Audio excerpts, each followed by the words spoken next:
What's up Tarlaceños? My name is Alvin Bautista of Exploring Tarlac. So for today's video guys, nandito nga tayo sa Dungawan campsite dito sa Awe, Sapang, Bamban, Tarlac.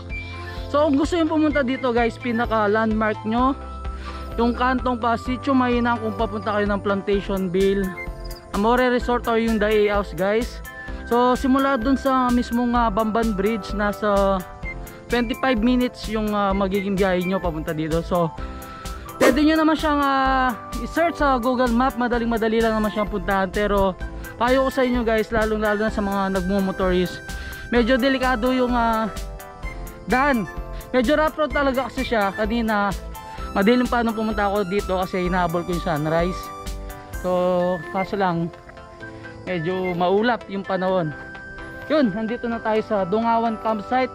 And then guys, kung gusto nyo mag-overnight, pwede. Kung wala kayong dalang tent is 100 pesos and then additional 50 pesos para sa pinaka overnight stay nyo dito. And then yung pinaka ocular visit nila is 10 pesos.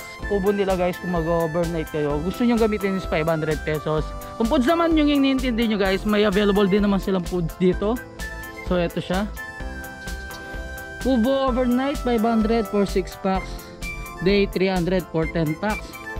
So ito yung sinasabi ko, yung tent 100 pesos per tent and then 50 pesos per head kung mag-overnight kayo guys. On tent 100 pesos lang siya. Yun, good thing guys, may kasama na siyang free mineral water. Yun, overnight check-in time is 5 PM to 9 AM and then day check-in time is 10 AM to 4 PM. Pero guys no, ina-allowed naman ng mayari na pumunta rin kayo ng mas maaga dito, lalo-lalo na mga bikers. Sigurado ayaw nilang nagbabike ng medyo mainit. And then syempre para madatnan nyo rin yung sunrise.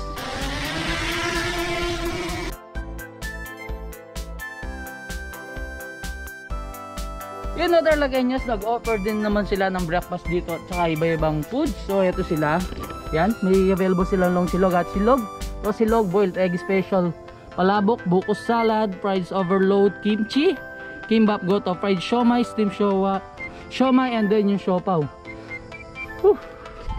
So yun guys no, kung gusto nyo ma-update dito sa mismong Dungawan campsite, kung minsan baka sarado sila lalo na kung masama yung panahon, so i-follow nyo lang yung Facebook page nila, Dungawan campsite.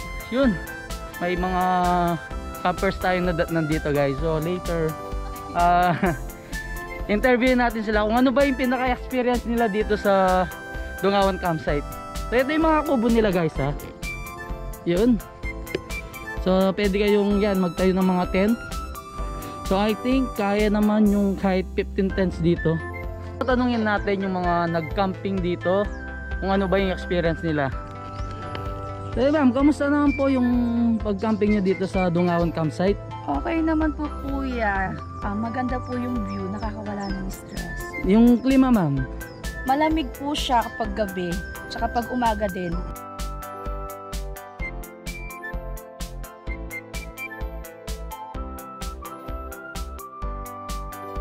So yun guys, no, yung pinaka view as usual kamukha nung Belo Montana Farm. Makikita mo yung Mount Arayat or yung Mount Alaya. So ayun siya guys, kita mo. And then ito yung bagong ginagawa nilang New Sacobia Bridge papuntang yung Clark City. Kita mo rin guys. And then yung view ng mismong Clark. So banda doon, ito na yung Mabalacat. So ito yung pinaka Bamban guys.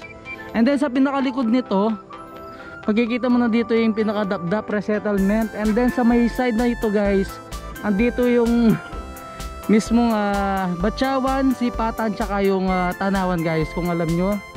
Yun no, ang daming mga pasyalan ngayon dito sa Bamban. Unang-una dito bandang malapit sa Clark guys, yung Gazebo View Park. Tapos yung Batya. And then guys no, meron ding Balakbak Nature Spring. So usok ka ng konti, andyan yung Belo Montana Farm, yung Goshen, yung Grotto. Yun nga nabanggit ko kanina, yung Tanawan, Sipatan, and then yung Batyawan guys. Ngayon, ito yung bagong bukas dito sa Bamban. Itong Dungawan campsite dito sa Awe, Sapang, Bamban, Tarlac guys.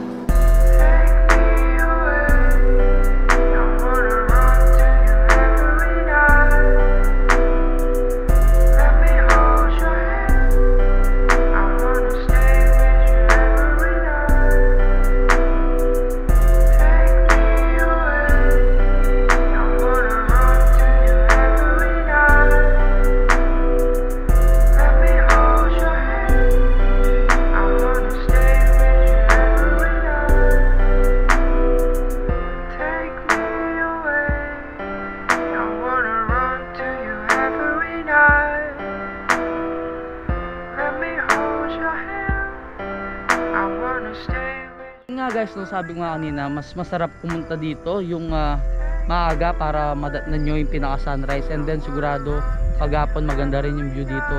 Yun nga lang, yung pinaka-araw is nasa pinakalikod. Yun, sobrang ganda ng view guys. Actually inaantok pa talaga ako. 4 AM is nagbiyahe na ako para madatnan nga yung sunrise. Kaso yung nangyari nga, medyo hindi tayo pinalad guys. So ito, magbe-breakfast muna tayo.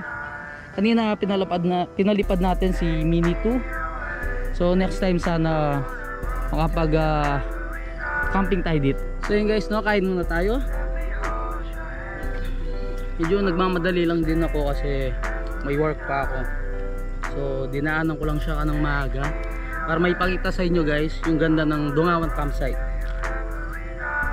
Yeah. So yun, nag-order tayo ng siomai silog. So ito yung sausawan. Lagyan natin itlog.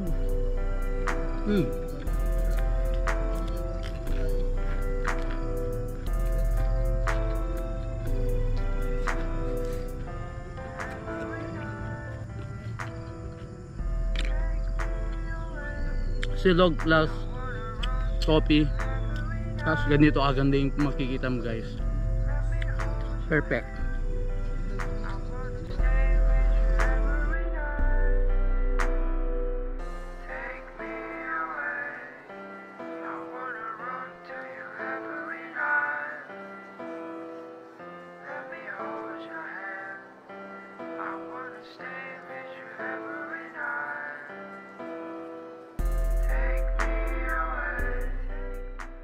Yun guys, hanggang dito na lang. Don't forget to subscribe, like, comment, and click the notification bell para updated kayo sa lahat ng videos ko. And then guys, no, share nyo na rin tong video to para malaman ng mga ibang Tarlaceños natin dyan itong napakagandang bagong pasyalan dito sa Bamban, Tarlac.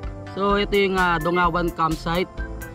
Kung pupunta kayo dito guys, sabi ko nga kanina, from Bamban Bridge guys, nasa 21 minutes lang naman yung papunta dito. Medyo road lang talaga sa lahat ng bikers and then mga riders dyan na pupunta dito guys. Siguraduhin yung safe kayo. Medyo inay-inay lang, huwag masyado magmadali, makakarating din naman kayo dito.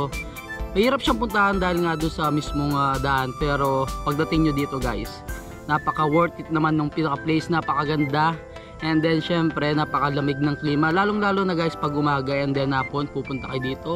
Next time siguro mag camping tayo dito para ma-experience naman natin. Yun, parang nasa Baguio ka rin, napakalamig nga ng klima. Yun, hanggang dito na lang guys. Until our next vlog, peace out.